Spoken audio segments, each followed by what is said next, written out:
अंग्रेज़ी अमेरिका की सरकारी ज़ुबान होगी। ये है सदर ट्रंप का नया एग्जीक्यूटिव ऑर्डर और ऐसा अमेरिकी तारीख में पहली बार हो रहा है। अब आप सोचेंगे कि अंग्रेज़ी तो पहले ही यहाँ लिखी पढ़ी और समझी जाती है, तो इसमें नया क्या है?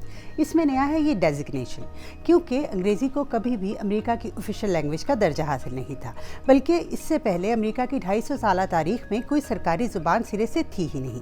अलबत्ता प्रो इंग्लिश के मुताबिक 32 अमेरिकी रियासतों में इंग्लिश सरकारी ज़ुबान का दर्जा रखती है। व्हाइट हाउस के मुताबिक ये सदारती हुक्मनामा अमेरिका के अंदर कसीरुल नस्ल अमेरिकियों की इस रवायत को ताज़ा करता है जो यहाँ आकर अंग्रेज़ी सीखते थे और आइंदा नस्लों में मुंतकिल करते थे।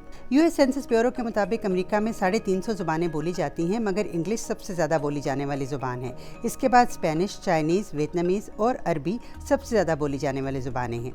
सदर ट्रंप का ये एग्जीक्यूटिव ऑर्डर इससे कबल साल 2000 में सदर बिल क्लिंटन के इस वफाकी मैंडेट को ख़त्म करता है जो इदारों को अंग्रेज़ी ना बोलने वालों के लिए लैंग्वेज सर्विसेज के लिए फंड्स फराहम करता था। सदर ट्रंप कहते हैं कि अंग्रेज़ी को सरकारी ज़ुबान बनाने से कौमी यकजहती बढ़ेगी और हुकूमती काम ज़्यादा मौसर तरीके से हो सकेंगे। माहिरीन का कहना है कि इससे उन लोगों के लिए मुश्किलात पैदा हो सकती हैं जो अंग्रेज़ी नहीं बोलते और ट्रांसलेटर्स पर इन्हिसार करते हैं। हुकूमत का कहना है कि ये वफाकी इदारों पर मुनहसर होगा कि वो ये खदमात जारी रखते हैं या नहीं।